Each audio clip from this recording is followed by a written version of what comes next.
Hey guys, we are Oops All Energy, a group of Pokemon TCG players talking about Pokemon topics. So, my name is Kevin TCG, and this is.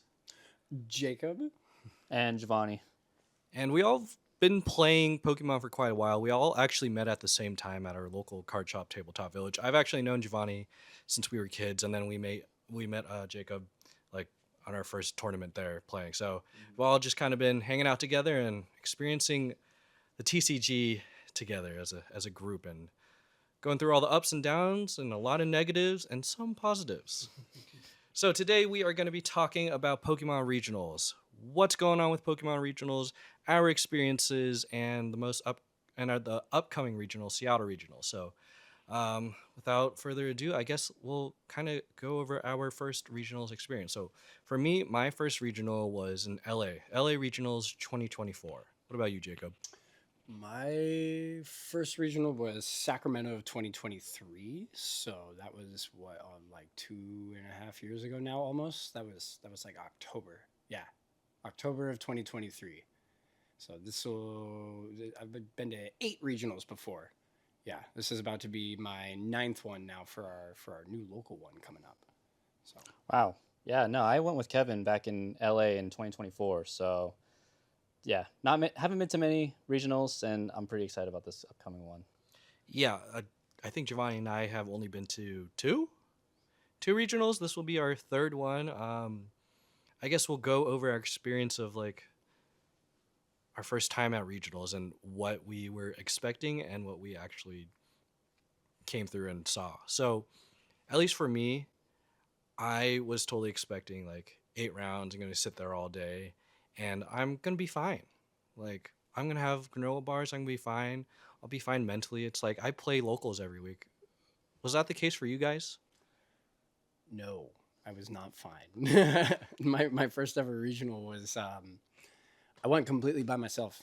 I didn't know anybody from the card shop. I like had kind of I showed up at the card shop for about 6 months at that point. I'd only been showing up since Paldea Evolved pre-releases. So I knew people, but I didn't have anybody I was super connected with like that. So I just flew down there, showed up. I was like, "Hey, mom, dad, I'm gonna go do this," and they're like, "Oh, okay, go have fun." And yeah, it just yeah turned into a whole thing after that. Snowballed into so many more meeting people at the shop and just exploding, growing. Yeah, same. I knew it was going to be a long day. We brought a lot of snacks with us, and so I kind of figured we'd play a game and then, win or lose, just go snack and then kind of just reset for the next game. But that did not go according. You lose and you like micro analyze what you did wrong in that game, and you're like, what can I do for the next game? So you don't eat anything. I didn't eat anything. I had a hard time snacking because one game ended and my games went on for a long time. So so I went from one game to another to another. It was just, I definitely try to eat more every time I go to a regionals. Last time I think I ate a little bit more than the first time, but yeah, no, it was rough. It was a slug of a day. Yeah, my first time obviously went through it. I only had granola bars, and I was even though I had granola bars and water, my throat was constantly dry. I was getting hangry. I needed like a proper meal. If you are like not a kid, you don't get a lunch break. So if you're an adult, if you're a teen, you guys have to like literally go through it. So hopefully you'll be able to win your match quickly and be able to bump out and grab some lunch. That or lose your match quickly, bump out and grab some lunch. That happened to me. But the lunch at these convention centers, which they're typically held at, they're not the greatest of lunches, and they also cost like an arm and a leg relative to like places down the street. And the places down the street, they have lines out the wazoo. So unless you're local to the city, you really have to find like a good lunching spot. Don't even get me started on the bathrooms. That's Disgusting. it's Such a pain. Like every time in between rounds, there becomes this crazy line, and you literally you have to have your round win, or you have to have your round end earlier than everyone else if you want to get to the bathroom on time. Otherwise, it's a gamble if you're going to get in before the next one starts. The whole day is a gamble. Everything, everything. So let's not focus so much on the negative. So if it's your first time going to regionals, or if you've been before, let's go over some positive stuff about regionals. For me personally, I loved the merch stands. Like, I obviously I buy singles. I like buying singles, art cards, old cards, whatever it is. But also, the plushies from the Pokemon Center from Japan. I got an ear piercing like a year or two ago, so I get earrings. I get little knickknacks for my partner and my friends. It's just stuff like that. I love about regionals. Yeah, that's easily the best part about it is the community. Like showing up with your whole entire group of test people and all of your friends and everything. Like we get to, and everybody else that we literally just did that at the shop. I got to do that with a bunch of people at the shop today. Like getting to pull up with all of your friends with your favorite decks that you've just been practicing, and like there's nothing else like it. It's community is so amazing, and that should be the main draw of it. And I genuinely think that for most people, that's what it is, and it's beautiful. It's so every time that I walk into the doors of the convention center, I get just overwhelmed with like this wave of like, holy, look at all these people here, dude. Look at how like everybody's here for the same reasons, and we're all gonna like, even if we lose out, people are still having fun. There's such a beautiful thing. It's amazing. Yeah, no, I would say walking into the convention center and seeing everybody there for the same reasons, ready to play some Pokemon, it's gets you hype, and then you're if you're there with friends, it's even better because you guys get to meet up with each other after every round and try and see how your game went. So that's fun. I usually am more hyped about traveling, so we usually go to like LA. We've been to LA what once, twice now. Well, LA we've and been Portland. twice. One for Worlds. Yeah. You guys, and one you for guys went regionals. to And Worlds. you Yes. unfortunately could not I make it. couldn't make it to Worlds, but yeah, the travel. It's just being able to go somewhere else for like a weekend and just kind of try their food or wander around and hang out. Yeah. So when you play in regionals, obviously you run into meta. A lot of meta decks, a lot of meta play, and you kind of see what the meta share is. Like, for example, we expect a lot of Dragapults and Goldengos and the last hurrah of Gardevoir at the upcoming Seattle regionals. But all three of us have played a little bit of jank in regionals. I have played a Miraidon when that was popular, but it had a Roaring Moon in it and a Snorlax doll, and it somehow worked, and I managed to squeak away with like 3 wins and a tie and like 5 losses. So I made it work. Jacob, I know you've played not real meta decks, but it was pretty close to, I'd say, meta. My very first ever deck was okay. So if everybody remembers when 151 came out, that was in like mid October of 2023. 2 weeks later, Sacramento Regionals was the very first regionals that set was going to be legal at. I had to make a Blastoise deck. I made it. I didn't win a single round. I only played 6 of my 8 rounds. I didn't win a single round, but I showed up. I had a ton of fun, and it was great. Went back to Portland, tried running it back again. You got one win. Got one. But yeah, not successful after that. Then tried a janky Roaring Moon build. Didn't work out. Then tried Greninja Blastoise. And that actually did a lot better. That went like 3-4-1. That actually was all right. And that's when I was like, okay, now I can kind of start to be serious. So it was after that I was like, okay, I'm satisfied with playing around with my own deck building. That let's try to play the real game now. That you can do whatever you want with it. Show up and play your rogue, whatever home built thing. You're still gonna have fun. You're still gonna meet people. At the end of the day, it's about the community, the people that you get to meet, the people that you show up with, the people that you play against. Like, play whatever you want. Yeah, I think for my first regionals, I think I ran like Iron Crown, Iron Hands deck. Oh, you played a future That's Future right, box. Future, That's yeah. right. that was good. that was interesting. I think I walked away with like 3 wins, so Yeah. that was cool. I don't remember if that was fully meta or not.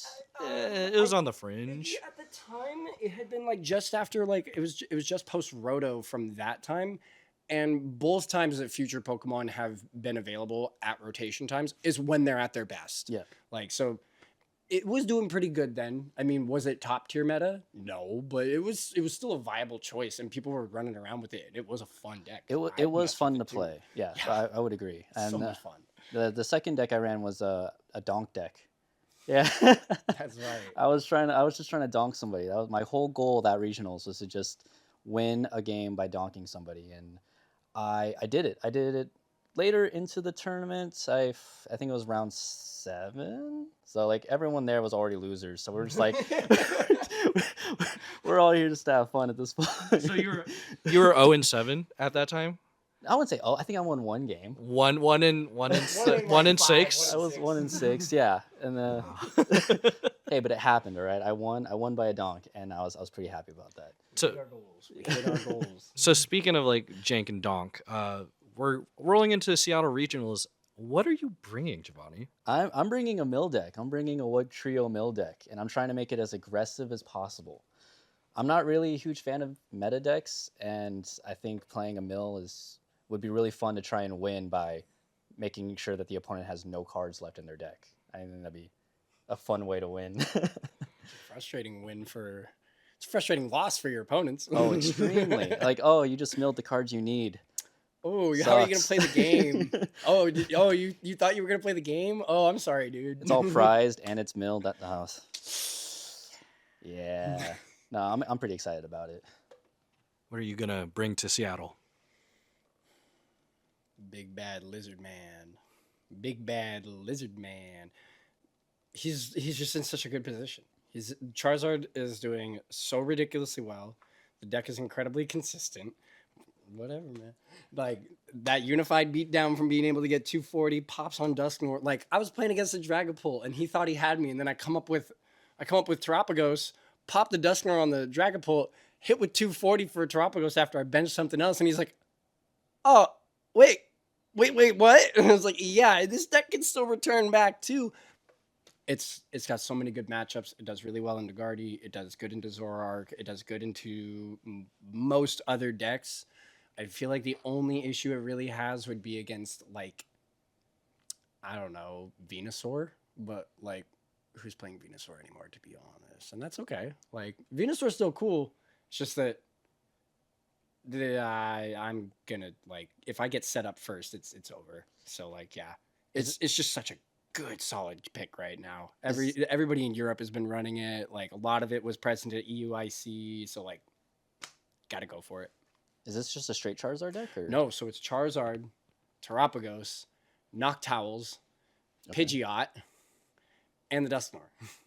Oh, gotcha. Right. So It's a lot. it's a lot. Half the deck is Pokemon. Wow. Nearly half of the deck is Pokemon. I think it's like a 26 or 27 count of Pokemon, and then 31 trainers. Something like that. It's like, yeah, it's super duper even in there because you don't need much energy because it's Charizard, right? Mm-hmm. So maybe I'll do a deck breakdown after Seattle and everything of like my specific choices that I did, because there's a few things I've changed out. And also the way that I'm going to play it is very specific into this meta. There's a way to get around what's going on right now. People are playing Watchtower. I have my way around Watchtower. So We'll keep that a secret until after Seattle regionals. For me personally, I am bringing Marnie's Grimmsnarl, and the reason is pretty simple. Marnie's Grimmsnarl came out as a box set, like a league battle deck set, yeah. and or rival battle deck, sorry. And I picked it up and I said, you know what?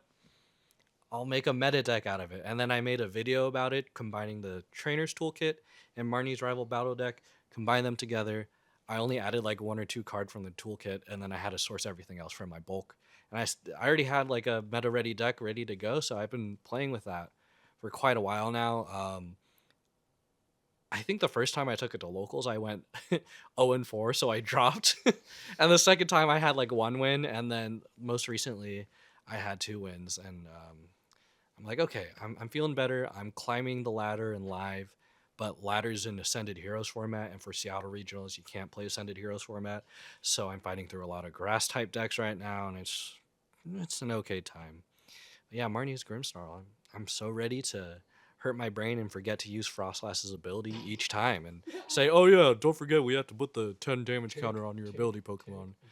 So So is this a meta deck? Yes. It This is a meta deck. Okay. Yeah, it's definitely a meta deck. It's very similar to Dragapult. It's just so it's a damage instead of damage counters. So it Okay. only goes to one target. Um, and it's 180 damage, but it self-accelerates. It self-accelerates all of its own energy to it, so that's where it kind of has the edge over Dragapult. Dragapult has a bunch of draw power from the Dracloaks, but Marnie's Grimmsnarl is you don't have to worry about energy attaching every turn like you do Dragapult. So they're similar, but they're definitely different. Gotcha. So Okay, so we've talked a little bit about Seattle Regionals. Jacob, I know you wanted to talk a little bit more about the format we're headed into. this format is so stale. It's so stale. Like, okay, Bro, why? you're playing Charizard. I get it. you know, I I do get it that they have had an issue trying to get the product out, blah blah blah, blah for whatever reason. I don't know what it is. But that really messed up EUIC and the Seattle format because Ascended no longer being able to be played, any of the new cards in it. They are allowing like cards that have been printed before. For example, Psyduck that came out as a promo. We can use the Ascended Heroes version of it. Mega Electros that came out in Ascended, we cannot use him because he is brand new. He has no previous printing. So they kind of fixed that, but a lot of the shop was looking at trying to play Zoroark. And the ETB promo is Enzekrom, which would literally fix so many problems with Zoroark. Zekrom allows you to hit for 250. You can finally have competitive damage with Zoroark. That's such a big deal. 170 is okay, but it's just not enough. Your Dango matchups are terrible. That thing would just fix it. It would fix it. And I'm so upset that we don't get to use it because it would make such a huge difference in what the meta share would be for Seattle. And because of that, now we're all stuck with choices that, we're already kind of considering, but there was stuff that, we were already planning, like, oh, when Ascended comes out, we can do this, blah, blah, blah, blah. Like, looking forward to that for our format. And it's gone. Like, Would you have chosen a different deck if you? Yes, I would have played Zoroark. Oh, okay. I would have played Zoroark for Seattle, straight up. Like, shout out Cameron Shinoy. Like, him and Liam Halliburton are, like, the two best Zoroark players in the world, if you ask me. Like, Shinoy is really good with the Reshiram and Darmanitan build and whatever, but, like, it's just not the same without Zekrom. And he even admits it. He's like, dude, that thing is just insane. You can finally, like, just boss up Fez knockout, boss up Latios for free knockout with it. Like, it's so much better. Well, I mean, you could already do that with Latios. But still, like, 250 is just a way better number to hit. Take up an Ogre Pawn. Take a whatever. You can take up opposing Petra Run for being able to hit it back for 250 instead of 170, which is just short. Like, big deal. So, yeah, I would have definitely played Zoroark. So good. But here we are. No Zekrom. No Zekrom. And I honestly don't know what I would have played when Ascended Heroes come out. I probably would just improve a little bit on Marnie's Grimmsnarl. I know they have the what's it called? The Pokepad. It's basically the freaking Buddy Poffin Nest Ball or whatever. Nest Ball. But any Pokemon. Any stage. So Right, it's just grab a Pokemon. yep. So if I don't have Marnie's, it's not Marnie Stadium, is it? Yeah, Spikemouth. Spikemouth Gym. If I don't have Spikemouth Gym as a stadium, I could use Pokepad to pull up my Grimmsnarl and my Morgrim and evolve my bench or active as I see fit, because my stadiums get knocked out pretty often because people want to keep running Area Zero or Artisan, and I only run 2 Marnie or Spikemouth gyms at the moment. I mean, it's just frustrating that we have like a format that we've been in since the Vegas regional, which was the last one that I played in. Because Vegas was a brand new, didn't even have Phantasmal in it. Like, that's true. And Phantasmal came out that weekend. But we've been playing around with these things now since, like, Thanksgiving. And what? It's past Valentine's Day now? For when we're recording this? Like, yeah, dude, come on. Like, I'm over it. I'm over this format. I want something new. I want something fresh. I want some different decks. What I am excited for, though, Roto. Rotation's going to be really nice. We're going to lose Gardevoir. About time. Yeah. Seriously. About time. Gardevoir, I mean, as good as Gardevoir is, she has been in the format and really good basically since, 2006? Like she's just had some kind of deck that's like absolutely ridiculous since that I can't remember exactly, but she's had in every generation. I'm pretty sure that there's some broken Gardevoir card that gets printed. Like it's I remember seeing them in my binders when I was a kid. Thank God this thing is finally gone. Being able to accelerate energy out of your out of your discard just whenever you want like that. Who allowed that? Like broken, so broken. It's really good, but it's broken. We can finally say goodbye to Guardy, just like we said goodbye to Lost Box. I hated Tina with my soul. I beat it every liked now it. and then. I could not consistently, and I played Mariah. I played Mariah on myself. I could have changed. I could have teched something good against Tina, but no. So I'm so glad Guardy is gone because I also struggle with it in this current format. And you have a lot of Guardy history, right? I mean, I played against it. I mean, everyone played it, so eventually you play against it. But I mean, I never hated it. I mean, I was like, I think I've won a couple of Guardy at regionals, so I was like, Good okay, for you. that's cool. I've never had someone pop off on me with Guardy, so I haven't. I'm not traumatized yet. I actually wanted to build one, a Guardy deck, just to play it because I was like, this seems fun. Everyone's playing it, you know.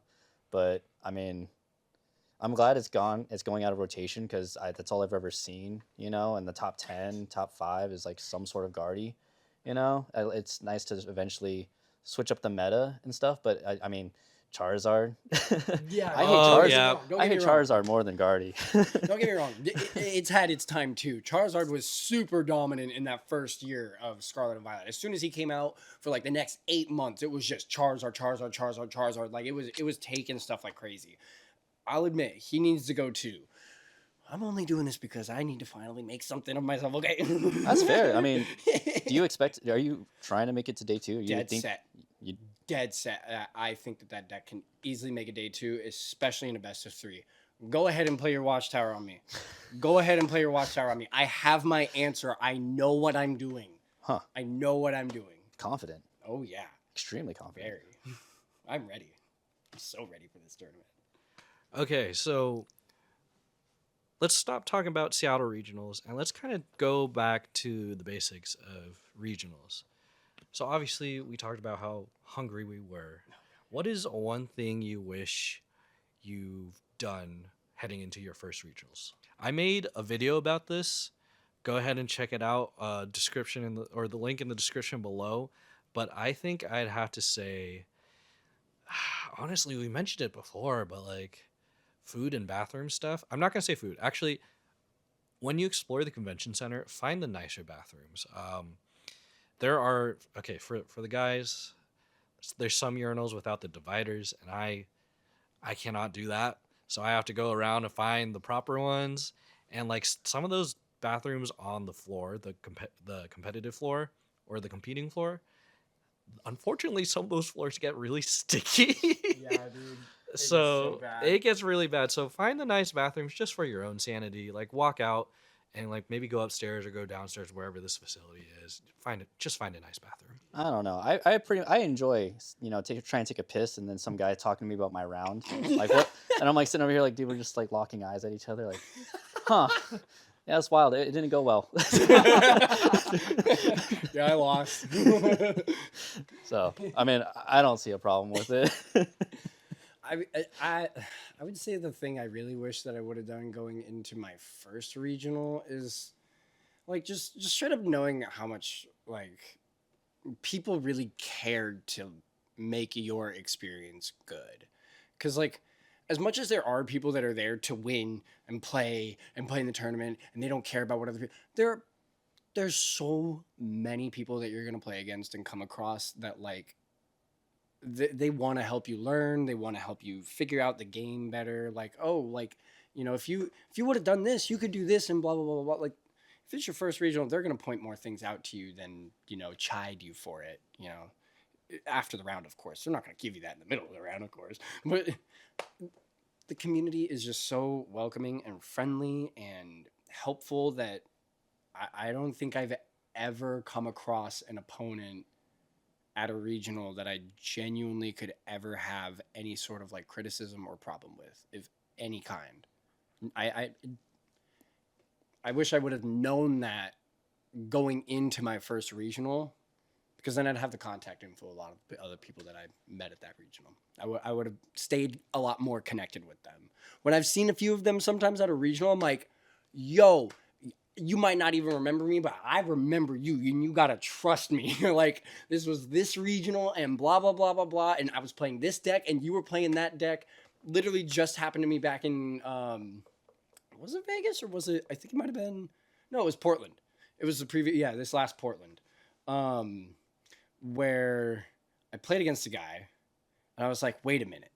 I've seen this guy before. I know it. No, I've played against this guy before. I know it. And I was like, okay, look in your record. Look in your previous RK9 history. Go back and look. When did you play against the Blastoise deck? And he's like, I've only ever played against one. Wait a minute. Let me go back and look.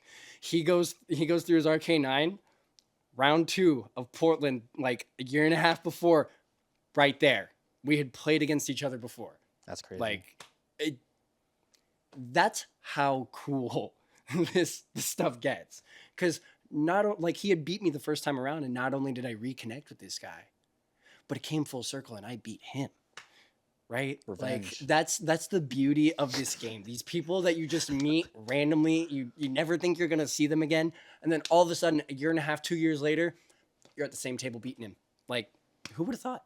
You know? And it was really cool. And I finally got his contact info and everything. Like, shout out Joseph. Like, it was awesome, dude. Super. That's the kind of thing that I wish I would have known I'd be getting into, because then I would have made way more of it. Yeah, no, for sure. When I was vlogging for my first 2 regionals, I actually connected with a couple of people who want to be in it, because I did like interview and deck recaps. And like, so that was at LA regionals. And then for Portland regionals, I saw them again. I'm like, oh, hey, what's up? So it's definitely a cool vibe, because you can see familiar faces and, you know, just catch up on just life in general and what decks they're playing and whatnot. Shout out my boy Juan. I'll see you at Seattle regionals. We met in Portland. Real cool guy. So yeah. Yeah, I mean, regionals are fun, and honestly, going into it as someone who barely plays, I play very casually. It's the later games, it gets easier. So the odds of you winning, it's gonna go up exponentially. He's not wrong. He's not wrong. So I mean, yeah, it's very like beginner friendly. You know, everyone's there. Like, especially like I said, like the first 3 rounds, everyone's trying very hard, but then past that, it's like we're just vibing. You get to see some really cool decks, some like decks that people made themselves, and it's like, no wonder you're over down here. But but like, yeah, no, it's cool. It's fun. It's just, don't take it too seriously and just kind of have fun, you know. If you're a casual player. If you're a competitive player, I want your hands and nails bleeding when you're deck shuffling. And Calling over the judge. Call over the judge for everything. It's like, hey, can you hurry up? Yeah, come on. Thank you. So on a more serious note, Jacob and I have played side events at Pokemon Worlds, but never at a Pokemon Regionals. So if you are going as a spectator, or if you decide you want to drop early, I highly recommend doing side events. And the reason why is you can earn points or tickets, and the more tickets you earn, the more you can put towards prizes on their prize wall. And you can redeem that for Pokemon cards, promos, mats, plushies, whatever Pokemon related thing they most likely have at the Pokemon Center, you can get at the prize wall for doing side events. Yeah, never drop though, because like, why would you drop? The easier games are later in the day, so you just got to stay in there. Yeah. You will win one. Real. So what is your guys' opinion on playing the whole day for regionals? I personally think you should play, was it 8 rounds? It's 8 rounds. Play all Absolutely. 8, so you could just learn your sequencing, get better, and like Jovani mentioned, the more you lose, the easier it kind of does. It's just easier to win at the later rounds. You start playing against some Mickey Mouse decks there at the bottom tables, bro. Yeah. You start playing against some, shout out AJ for that term. You start playing against some Mickey Mouse decks, bro. It's so funny. Like, there was this one guy that I played against not too many like days ago at the shop, and he was playing like Mega Gengar with Enzorark with a bunch of others. I'm like, yeah, Mickey Mouse. This is what you'd see at the bottom tables at a regional. Is it cool? Yeah. But like, is it gonna work? That's a different question. Yeah, I mean, yeah, I'm consistently making it to the to the 8th round, just like even. I mean, you have to. You could go winless and make it to the 8th round. No, I'm not saying like I could drop at any moment, but I knowing like Good. I will win one of these games. Yeah. It might be my 8th game, but I will win one of them.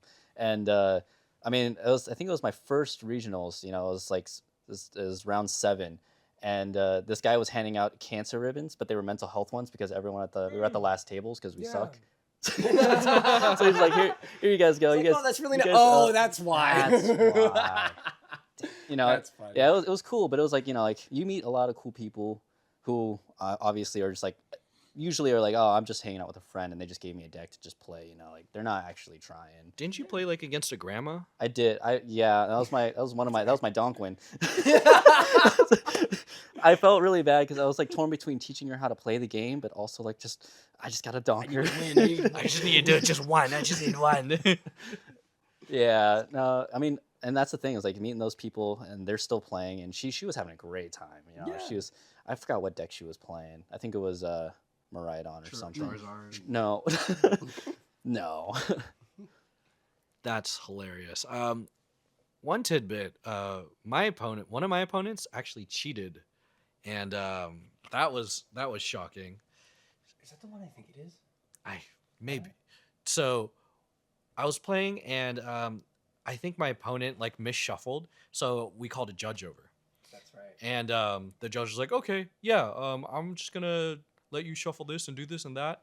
And then he looked at my opponent's deck, and then he looked, I think, at his profile on a piece of paper, and he was like, oh. So he said, hold on, you guys, just wait for like 5 minutes. Came back, brought in the head judge, and said, all right, we're gonna deck check both of you. Come follow me. And we're both walking to like the judge area, and I'm like, what is going on? They pull me aside like another 5 minutes later. They said, so your opponent is not playing the correct deck.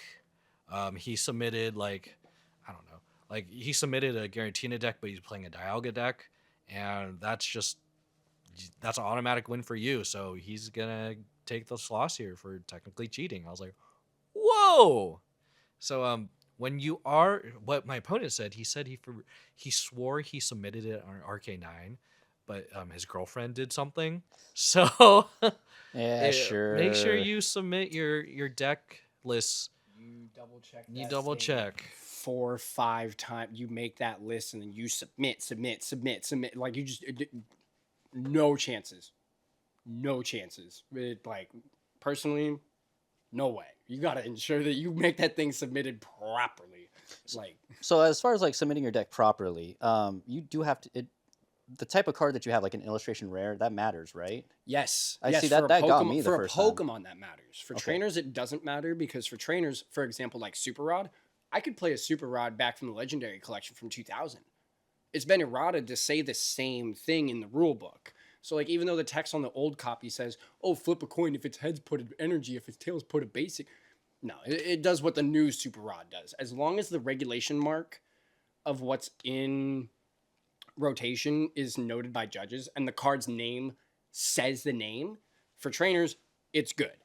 Pokemon, that matters because you could write a Pokemon's name, but it could have 3 different printings of different attacks, HPs, blah, blah, blah, that are legal within the standard set and in the standard format. So like, with trainers, it doesn't matter. So. Okay. It's funny because we were just before this recording, we were in my office looking for 2 Wiglets, It was like and we 3 found Wiglets. every other Wiglet copy except the one you need. Yep. Right. Yeah. And yeah, we were looking through it. I'm like, oh, this is a cool Wiglet, but it's not the one that we need. And it's that one that's like, it prevents damage. You flip Yeah, it heads right, from right. Scarlet and Violet. So I think that's the base one, yeah. yeah, and it Mhm. seems pretty OP. Like, Yeah, it's a coin flip. That's the issue. I'm a pretty lucky guy. Hey, you got a donk in I the did get a 8th, donk. 7th round. Dude, you're ready for this. That's what I'm saying, man. Like, I might not win the first 5 rounds, but I will win the last 3. Real. I honestly, as long as you hit your goals, that's what matters. Exactly. That's all that matters. Like, my goal is day 2, and if I don't make that, that sucks. But the backup on that is just don't go negative. Like, just don't go negative. My goal is just to always win at least one game. Just at least one. Right, yeah. Because I vlog about this, and I'm like, y'all, I can't go winless and then post about it. Yeah, I feel that. I try to pick decks that their win condition is like something not like get as many prize cards. It's just like mill the person, or just like my goal is like donk. Just I just want to donk them. That's it. Like, you know, those are my wins. I don't care if I go winless or not. Yu-Gi-Oh mentality. Close the game as fast as I can. Exactly. I don't want either of us to actually play the game. I don't even want to play this game. Any other thing we want to wrap this up with? Considering that we are from Tabletop Village, shout out Judah. You are a goat, man. You are now in the top 8. You got into top 8 at EUIC. You got 7th place. You got into top 8 at an IC just like the Onos did.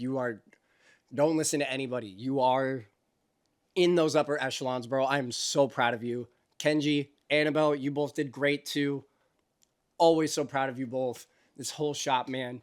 Cal, Aban, up in the Masters. Shout out to you guys, man. Like, this was EUIC. We had a pretty strong showing. Could it have been better? Oh yeah, we can always do better, no matter what. But like, they had a strong showing, man. Really proud of everybody, especially those kids, man. Shout out to them, for real. Couldn't be prouder of the shop that we come from.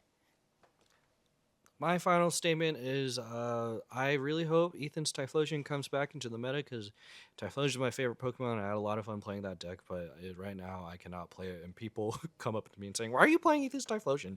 It's such a trash deck." I'm like, you know what? You may be right, but I'm having fun.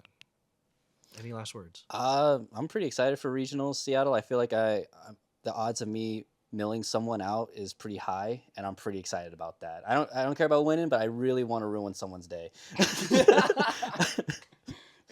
But that's in a way that's innocent, though. Honestly, like, that's an innocent way of ruining their day. That's not like actually doing anything heinous. Hopefully, you're gonna deck them out.